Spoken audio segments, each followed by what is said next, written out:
Hello everyone and welcome back to my channel. My name's Rhiannon and today I'm filming an unboxing.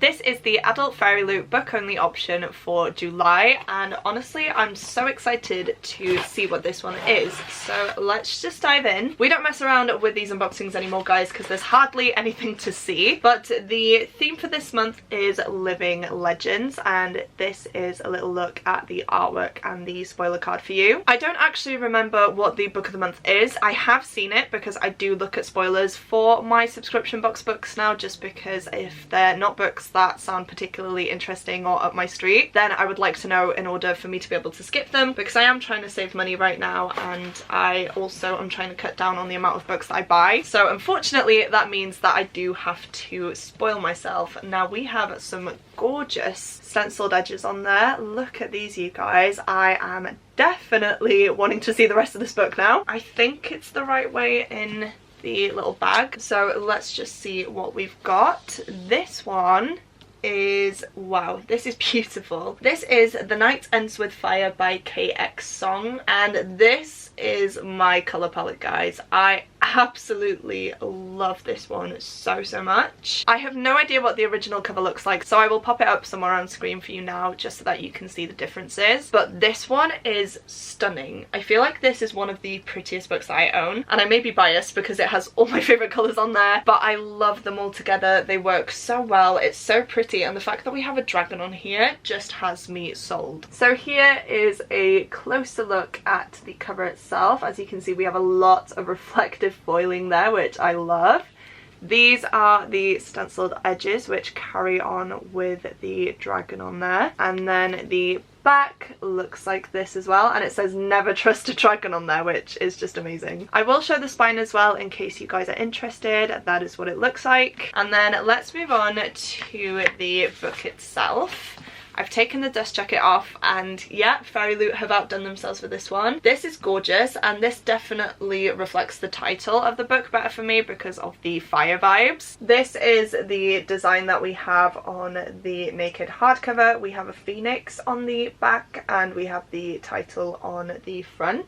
Hopefully you guys can see this one. It's very hard to see in the viewfinder, and the fact that it's so reflective as well doesn't help. We have this artwork on the front end page and this artwork on the back, and I can't actually remember if this one is signed or not, so let's have a look. I don't think it is, but we do have a letter from the author in there, which I will of course give a read. I love the fact that they've started putting letters from the authors in these books again. We used to get them in the YA subscription where you'd get a monthly box, but we haven't been getting them with the adult boxes until recently, and I'm so glad that we have, because I just feel like it is a much more personal touch, and I love reading it before diving into the book because it gives you an insight into what the author was thinking whilst writing these books, and also the inspiration behind them a lot of the times as well. Now I will say something caught my eye here, and that is The Lord of the Rings. So it just says here, as a child growing up in the early 2000s, I was raised in the era of love triangles. There was the Hunger Games and even The Lord of the Rings and Star Wars. Looking back, what I found compelling about these romantic entanglements was the idea that the love you feel for disparate people reveals not only something about the other person, but also something about yourself. In this way, love triangles have the potential to illuminate different facets of yourself, and the person you choose speaks to the facet you wish to hold to the light.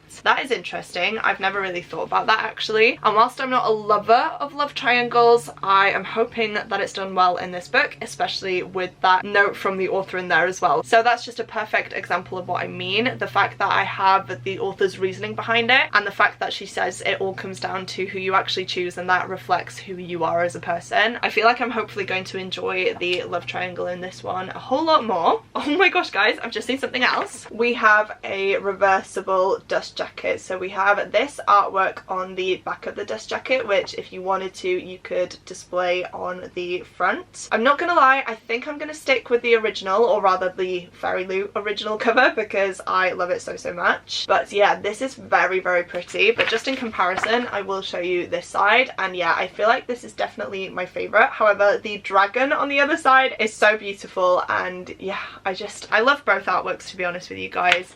The dragon on there is just adorable. I don't know if you can say that about dragons, but I really love it. So if that is more your style, then you can flip this over, but I do think I'm going to keep this cover on display. And I'm just going to read you the synopsis so that we know what this one is about. It says, the three kingdoms are at war, but Maylin's father refuses to answer the imperial draft. Trapped by his opium addiction, he plans to sell Maylin for a dowry instead. But when she discovers that her husband-to-be is violent and ill-tempered, she decides to take matters into her own hands. The very next day, she disguises herself as a boy and enlists in her father's place. In the army, Maylin's hard work brings her recognition, friendship, and a growing closeness with Sky, a prince-turned-training partner. But as her kingdom barrels towards destruction, Maylin must decide who to trust. Sky, who inspires her loyalty and love, a sea dragon spirit with the power to grant her impossible magic, or an infuriating enemy prince who makes her question everything she once knew about her kingdom, her loyalty, and her own heart. An epic fantasy retelling of Mulan, perfect for fans of the Poppy War and Six Crimson Cranes. Well, I absolutely love Mulan, so that is definitely making me want to pick up this book immediately. I haven't read Six Crimson Cranes or the Poppy War, which I know is very embarrassing of me. I am hoping to get to the Poppy War soon, and Six Crimson Cranes I believe is in my unhaul project, but since mentioning that book in my unhaul video, a lot of you guys have told me that you think I'm gonna love it and it's a beautiful book, so I am keeping it, don't worry. But this definitely appeals to me. The artwork, the synopsis, and the imagery just from the cover alone is drawing me in, and I can't wait to hopefully prioritize it in the next few weeks so that I can let you guys know what I think about it, because yeah, it's a beautiful book. It sounds exactly like my type of thing, and I must say I am very excited to dive into this one. Please do let me know what you thought of this edition down below. Are you subscribed to Fairyloot, or are you subscribed to another subscription company? I would love to know. If you are still here but don't have anything in particular that you would like to say, please go ahead and leave me a dragon emoji for obvious reasons. I feel like that sums up the book pretty well, and it also lets me know that you are here as well, which I truly do appreciate. As well as that, please don't forget to click the like button if you like this video, and the subscribe button if you'd like to see more content from me. But that is it from me today, guys. Thank you once again for watching, and I will see you soon in my next video. Goodbye!